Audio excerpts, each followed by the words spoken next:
I think this is rather scandalous. What I have in this envelope. Oh, I see. Okay. All right. Well, we've known each other for a while, so I'm getting scared now. It could be anything.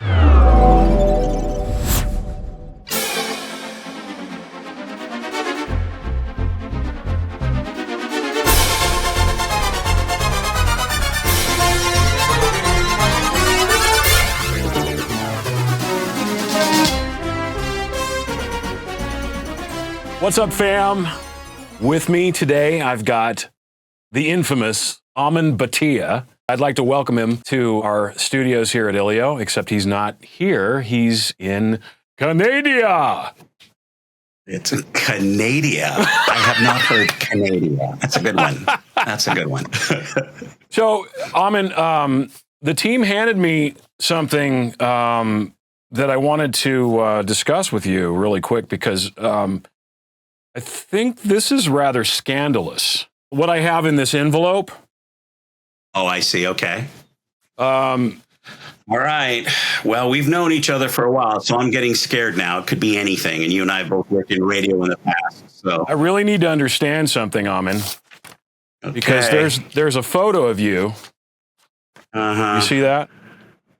Oh, yeah. Yeah.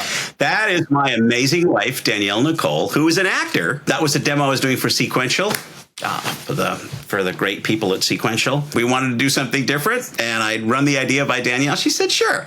And then the day before the thing had to get shipped, I came up to her. I says, okay, now we have to do that promo shot. And she was exhausted that day. So it was not a lot of work to have her sit there and look pissed, you know. Because she was already there. Yeah, I have so many gearhead people that just write to me and tell me that's their favorite shot. And yeah, that was fun. Tell me about your career, because it's spanned through decades, and you've had some, I'm sure, pivotal influences that have shaped your life and your, we'd like to hear a little bit about that, if you'd be so kind as to share that. I am now in my very late 50s, just catching up to fully understanding how it all happened, because a lot of it has been a whirlwind. My parents got me a Minimoog synthesizer, and I was experimenting with a 4-track. It was my way of having my little mini orchestra, because at that time I didn't have any theory, and there was no way I was going to get access to a real orchestra. So I was just doing these little experiments, creating these little John Williams, Jerry Goldsmith things. Roland had a tape synthesizer competition. A friend of mine, Dave Kletke, told me about it. We saw it on the back of Keyboard magazine.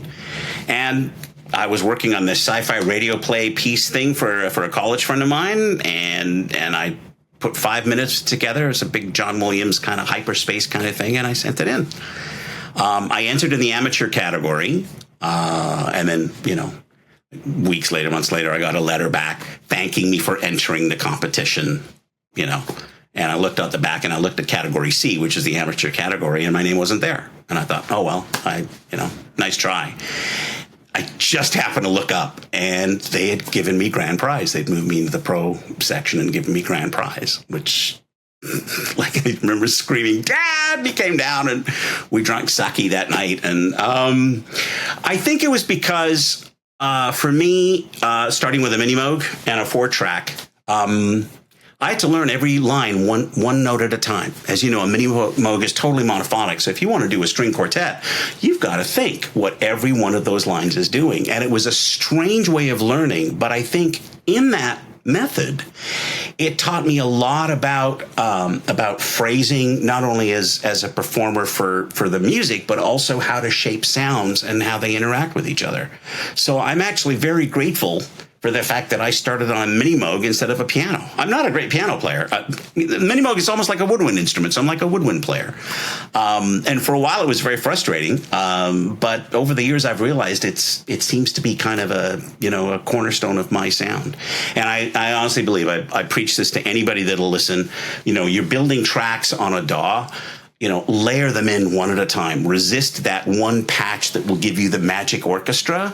If you're really going for that kind of neo-orchestral sound, you got to put as many lines in one at a time. And that's the beauty of it, because, multiple players sitting in chairs off of each other, they all play that run slightly differently. They all react differently. And I think that's a big part of what orchestral sound is. Wow. The tape got me to, it got me to David Foster. It got me to a number of other people. Steve Porcaro is the one I have to thank and curse for getting me into this business. On the good days, I thank him, and on the bad days, I just go, "You did this to me. I would have been selling hi-fi gear and I would have been fine." But Steve was amazing. And as you know, if you've worked with any or met any of the people from Toto, they are like gods, but they walk among us. They are like wonderful, humble people. They just like to learn. And me doing stuff on a Minimoog was something Steve had never heard about. So he flew me to LA, and I worked on some sketches and things with him. They eventually became part of the Fahrenheit album. And then he opened doors for me, just basically told anybody and everybody about me. And that's how the record deal came through for the Interstellar Suite. Thank you, Steve Porcaro. On that note about the Interstellar Suite, you got to explain what's going on, because everybody's got to see this. We're going to show video of this orchestra that you've compiled, and I'd like to know a little bit about what we're seeing here. That is a creation of the great producer-composer Byron Kent Wong. And Byron's been a fan of Interstellar Suite. He knew me from my days of doing stuff at Roland. I eventually started doing demos for Roland.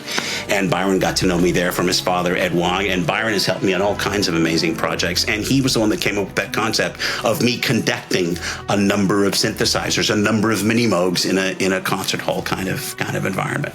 So that was a lot of fun. But yeah, everything you're hearing, it's all analog and FM synths. There is not a sampler there at all. One pair of crash cymbals, I think we finally, relented and kind of used that, but absolutely no samples at all. Because when I came into the business, samples were everywhere. Everybody was copying, that little hit from the Montreal Symphony, Stravinsky's Firebird, and I thought that was a cop-out.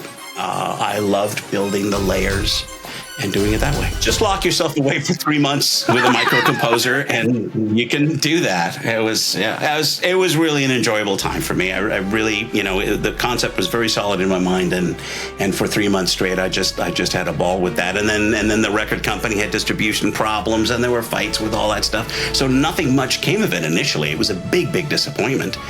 And then along came the internet, and along came all these fans who did understand what I was talking about. There was one guy who just desperately wanted to get another copy from me because he and his girlfriend had a fight, and so she ran over his cassette copy with their car.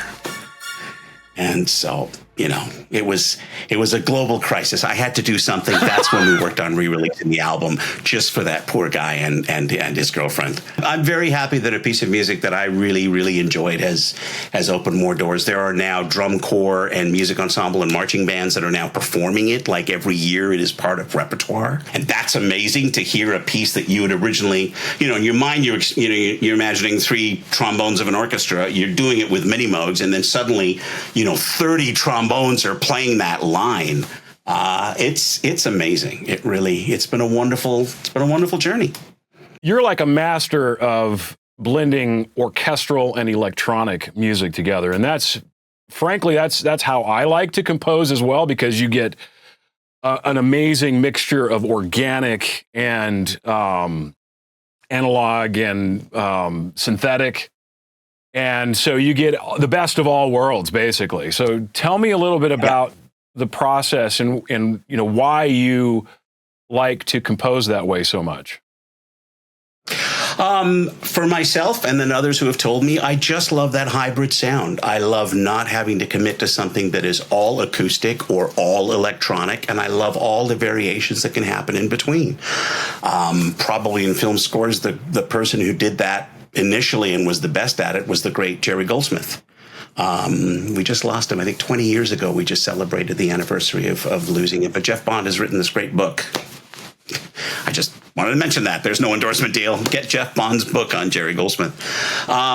He did an amazing combination of orchestral instruments and synthesizers. A clever thing that he did, which I've tried to do whenever possible, is he actually put the synthesizers in the room with the orchestra. So he had them on risers near percussion. He had amplifiers for all of them.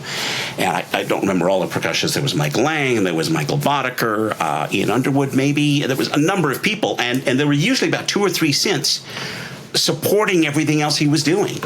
And they were really synthetic sounds. They were not orchestral at all. Why would he want to do that? He's got a real orchestra. So all these other things were extensions and hybrids of them. So a woodwind quartet just had this magic spaciousness to it because he was doubling it with some sort of D50 patch or a Yamaha patch. And I think the combination of those sounds is really, really beautiful. And I think audiences, they already know that sound. They love that sound. I think real acoustic instrument with nothing else on them, to some audiences, that's very strange. We hear so much now, which is a hybrid of the two. And you have 2 palettes to play from, and you can do all kinds of combinations that way. Oh, you've certainly created a signature style for yourself. I mean, that was heard in the Interstellar Suite, right? And pretty much everything that you do. I mean, you're kind of like, I wouldn't say a jack of all trades, but I mean, you can do something dark and driving, and you can also do something very happy and light, right? So it's this combination of skill sets, if you will, that you have with orchestral and electronic that allow you to do a wide swath of styles and genres, which is great, because that's how you keep working. Yeah, right? Exactly. And clearly I'm going to hire you as a publicist. So thank you for all of that.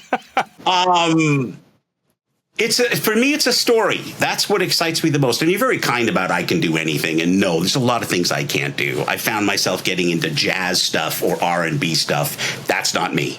All those ads about one person being able to do everything, that's just not true. I'm sure you know this too, right? It takes so many different things, not only technically, but even musically and inspirationally, right? A soloist will give you something you never thought of doing. An engineer will give you a new angle at something that you thought you had in your head as far as, which plugin to use and all that stuff. And collaborations are great. They really are. I'm very, very grateful for all the people I've met over this journey.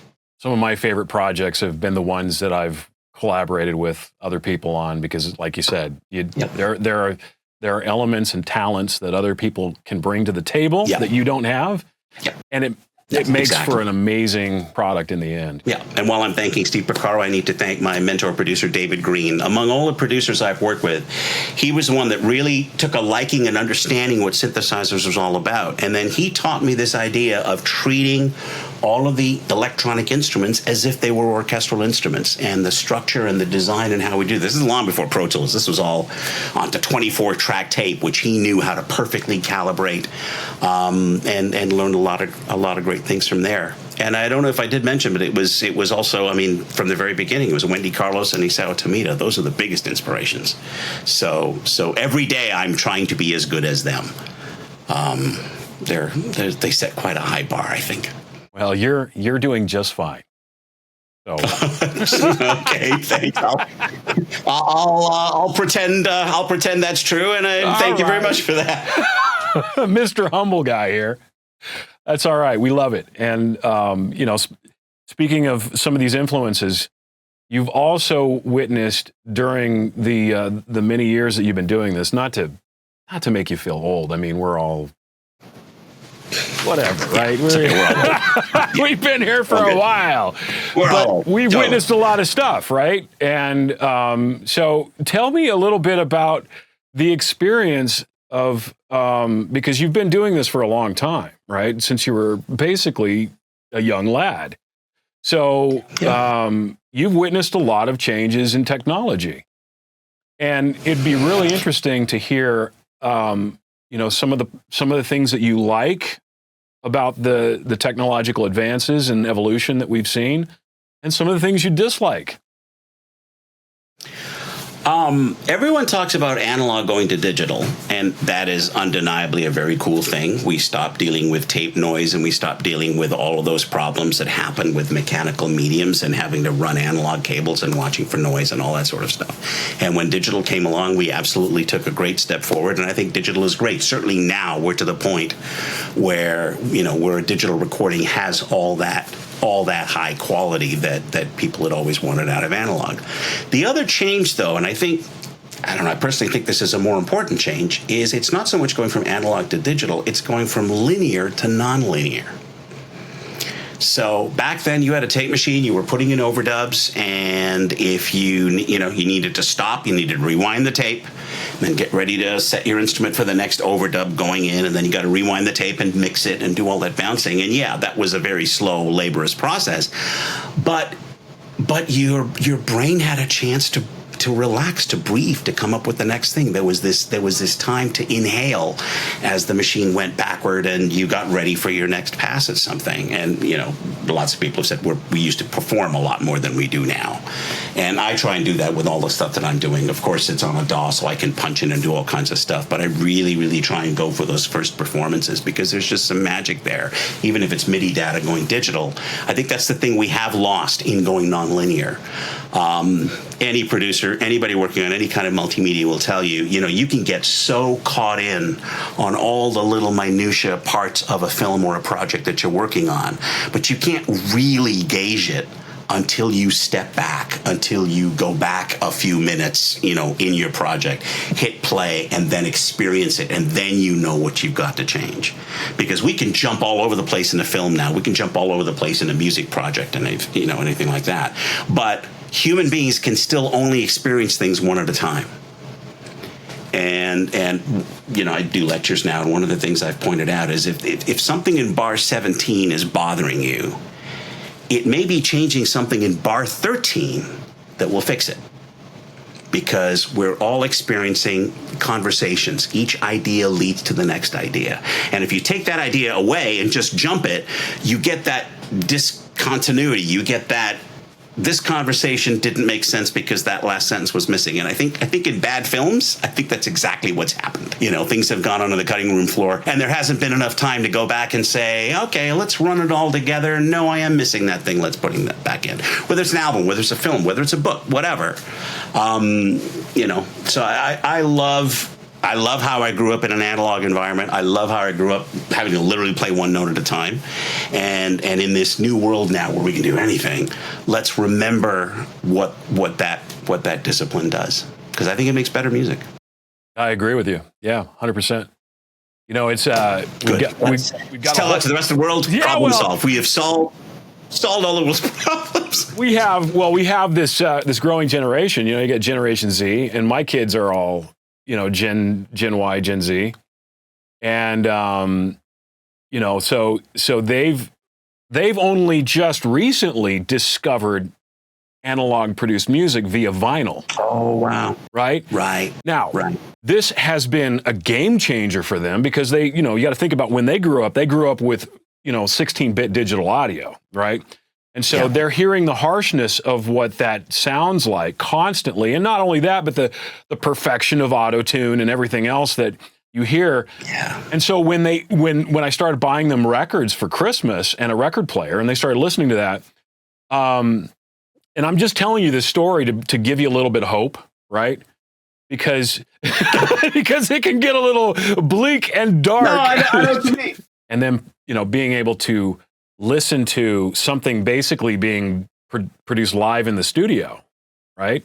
If you're listening to a Queen album or Aerosmith and some of these other records they got, right? And they're hearing it for the first time, and they're just blown because there's dynamics in the music, there's warmth in the music, there are mistakes that are beautiful mistakes, Aren't they beautiful? Yeah. Mistakes are wonderful things. Absolutely. So So tell Yeah, me. my daughters are in their 30s now, but I remember, I mean, they saw a lot of it change as we were growing up. And I had a tape machine, which was in storage for the longest while. And then I brought it out and set it up because I love, I have old mixtapes and they're on tape. I love not having shuffle play on those things. And my daughter looked at it one day and saw the reels turning. She says, "Oh my God, that's what that does?" So yeah, they're in their 30s now. It's neat to see how people are reinventing and finding all of that. But I mean, as you and I know, I don't think it's for the fidelity. I think it's for the tactile connecting to an artist, connecting to a piece of media that represents your love for it. And then I think also the linearity, which I was talking about earlier. You put a side of an album on, you are now committed for 20 minutes. You are not jumping through anything. There's no notifications popping up. God, I hate that notification center. Let's not go down that hole. I'm going to start complaining about all these things. Yeah, because I hate that thing. First thing I do with every new computer is I learn how to friggin' turn it off. And for those of you that are having trouble, all you do is set the notification to go to sleep from 5 a.m. to 4:59 a.m. And then that way it'll come on for a minute and it won't care if you're really having trouble with that damn notification center. But because we're on the topic of technology, and this is inevitable, and it's a question you've probably already been asked a million times, but what do you think about the advent of AI and what it's doing to the music industry? I mean, what it's doing now and what it could potentially do. And we're all trying to figure out exactly what this is. Now there's two kinds of divisions of AI. And one is AI assist, which we all think is great in every industry to have whatever this AI thing is, machine learning algorithm, go in and figure stuff out that you're doing that is boring and can clean it up for you. An Excel spreadsheet that has all the, text numbers wrong, please fix that. Take all of these speeches and find something coherent in them that I could use for my news program or something like that. That makes sense to me, and that's, I think, a very welcome help. Engineers have talked about having tools and stuff that can actually help them make decisions on certain mixes and things like that. And I think all those things are great. The concern we have is this other thing, which is AI creation. And anybody that's excited about AI creation is not an artist. They are a producer. They are a finance person. And this is a music business. We need each other. Money people need creative people. When they work together, great things happen. When creative people think that they don't need money people, then nothing happens. And when money people think that they don't need any creative people, you get really well distributed shit. So we need each other. And I think for money people to go, we don't need creative people anymore. First of all, it's a problem to those of us who create, but it is going down a rabbit hole that just creates bad art. And we've seen examples of how it fails miserably at that. So again, using it to help us in what we're doing in this much faster world, I'm open to that idea. But it's this AI creation stuff that everybody's getting excited about, which is a problem, and I don't think it's going to work anyway. Yeah, I agree. And I think because the human soul is so integral to music creation in the first place, I mean, totally. You put your emotion into a piece and it comes right back out to the listener. Yeah, mistakes and all. And I mean, that's one of the things in my music that I really push for, is having these little mistakes, is having these lines over and over again, but they blur. And that's the beauty of what human stuff is. You had mentioned a little bit about some of the influences you had throughout your career. And I would like to just touch on, maybe some interesting experience, some pivotal moments that you had with people who had given you something that shaped you. We had all heard Switched on Bach by Wendy Carlos. I think that was one of the first times we could hear the beauty of classical music done in a whole new way. And I was riveted with that. I still think to this day, everything she's ever created, I think is absolutely fantastic. But hearing Bach done in a whole new way was very exciting to me. Now, my favorite classical repertoire is actually more early 20th century. So it's Stravinsky, it's Prokofiev, it's Tchaikovsky, it's those composers. And suddenly, there was an artist named Isao Tamida. I remember being in a record store and just seeing and flipping through it. And there was a copy of Stravinsky's Firebird redone on synthesizer. I could not believe it. I was with a friend. We were shopping. I had him lend me the additional money that I needed just to buy this thing. And I think I bought that album like 3 times because I wore the grooves out from it. For me, Tamida is a huge inspiration in so many approaches that he takes, from his sonic approach, from his own individual, from his own unique style, bringing in his culture and his background into his music. And then just all the amazing dynamic surprises that he would build into his albums. Anybody listening to Interstellar Suite, you're going to hear that homage to Tamida all over the place. Apparently, he was one of the judges of the synth competition, so it's nice to know that he may have heard the tape. Wow. I have no idea. He actually did hear Interstellar Suite. I'm remembering this now. He did hear Interstellar Suite, and Mr. Kakahashi told me that he would love to feature me as an artist on one of his big concerts or something in the future, which would have been wonderful. And then we lost him. It's a very strange segue. I meet amazing people who then don't stay on this planet very long. I got to know Bob Moog, and he was going to be a narrator on the Bolero-Electronica album that I did. And then Bob's health failed, and suddenly that was it. We lost him. I've come to know his daughter, Michelle, of course, who is running the Bob Moog Foundation, and many of us are on the board of advisors. So it's a nice way to kind of bring that legacy back around. So Tamida, definitely somebody who influenced me. And then, yeah, film composers. It's kind of like Wendy Carlos, Tamida, Larry Fast of Synergy, and then on the other side you have John Williams, Jerry Goldsmith, Stu Phillips, who did Battlestar Galactica. A lot of people don't talk enough about him, but he had some beautiful melodic stuff. So you combine all of those, and you know, everything I do is kind of an homage to that sort of thing. Yeah, you got me excited when you said Synergy, because I remember being a young boy going to the public library where you could actually you could check out cassette tapes where the library was providing all this music I'd never heard before. And I saw this cover of it, because you'd go film, you'd flip through the albums and then you'd check out the cassette. Not quite as good, but it's still good. And so there's the Synergy album. I'm like, what is this? So I took it home at 12 years old, I was, and I was just like mind blown, you know, because this was the first time I'd ever been immersed in purely synthesized music, and that's the bug that bit me. Was the Synergy. More from a rock perspective than an orchestral perspective, but again, very dynamic, very engaging, lots of amazing melodies. I've gotten to know him over the years. Again, thanks to the Bob Moog Foundation, I've gotten actually, you know, I got him. Of course, I took Electronic Realizations, you know, on vinyl, and I got him to sign it, and he's a Facebook friend, and I got a birthday greeting from Larry Fast of Synergy. Like, my life is complete. I've now accomplished everything I've ever wanted to accomplish. But over the years, and I know you've had the same thing, you get a chance to meet some of your mentors or people that you've idolized. Oscar Peterson, Steve Porcaro, David Page. I've been fortunate over the years to meet a number of amazing people. I just finished a film with Jane Goodall, who was a gem of a person.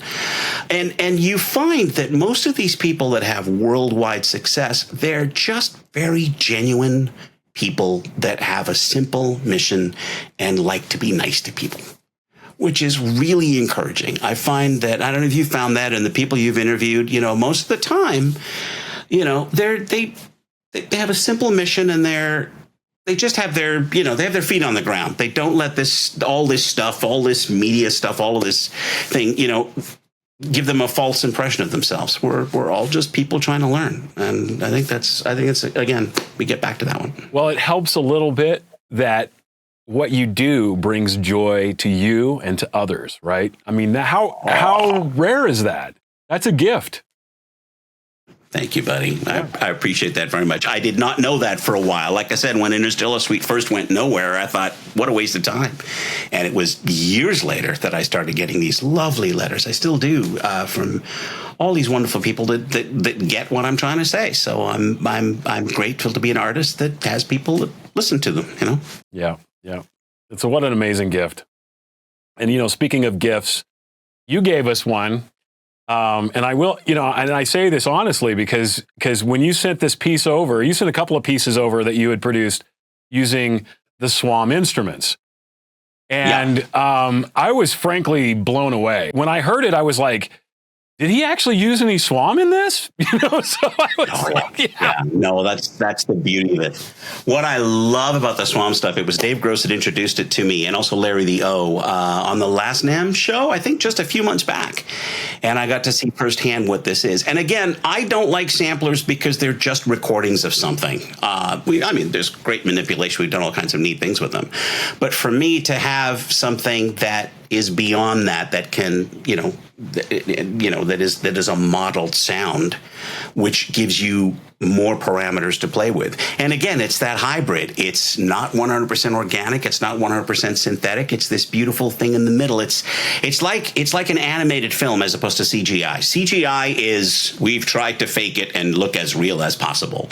An animated film is this charming way of looking at reality through a painter's canvas. And that's how a lot of the instruments that I use, and those are the ones that I really enjoy using. And I think the SWAM is exactly that. It is this very unique hybrid sound. But for me, always trying to create that orchestral level, I've never been able to get the detail from samples, which in my mixing process, I literally place them at the front. So I've got instruments in the far back. It's usually omnisphere stuff. Then I've got some good sounding orchestral ensembles from all the usual sample libraries. But then I always like to have instruments in the front that give you that point and give you that detail. And SWAM is doing that for me in spades.